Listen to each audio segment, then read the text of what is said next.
Le secret du Roquefort, c'est un lait d'exception, du lait de brebis, mais pas n'importe lequel. Le cahier des charges de l'appellation est formel.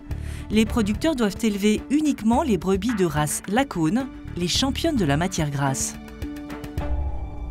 Une brebis Lacaune, déjà, à première vue, ce qui est impressionnant, c'est leurs oreilles. Elles ont de très très grandes oreilles par rapport à leur tête. Ensuite, il y a la robe découpée, là, exactement. Ensuite, ce ne sont pas des très grosses brebis ou très grandes brebis. Elles sont bien adaptées quand même au climat, au pays.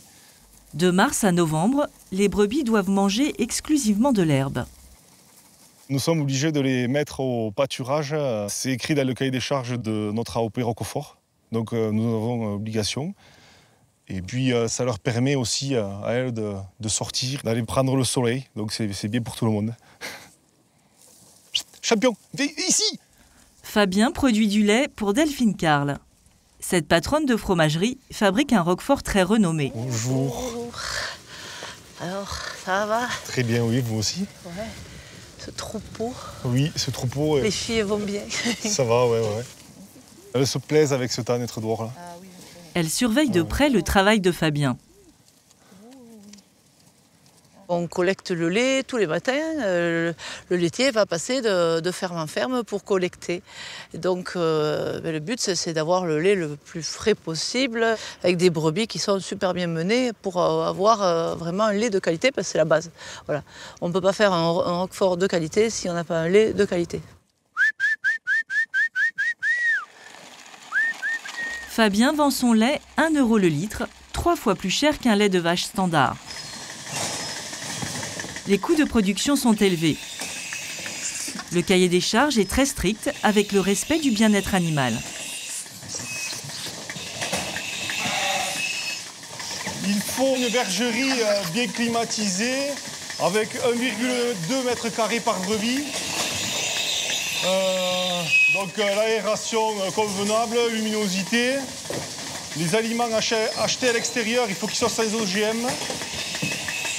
C'est beaucoup plus de travail parce qu'il faut traire 2 fois par jour, il faut alimenter les brebis essentiellement de notre exploitation. Et suivant les années, il y a des hauts et des bas, quoi.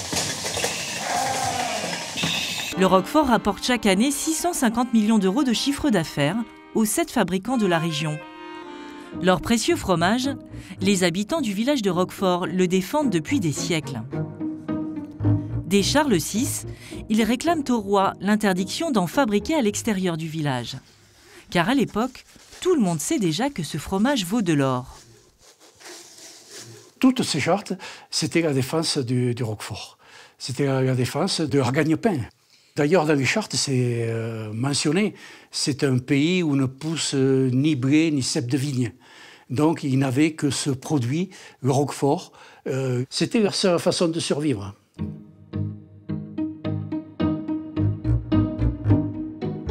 Les chartes étaient tellement précieuses qu'ils ont voulu faire des sauvegardes. Et alors, en 1457, il y a un juge de Saint-Afrique qui a recopié toutes les chartes sur un parchemin qui fait 3,25 m de long. Ah, c'est impressionnant.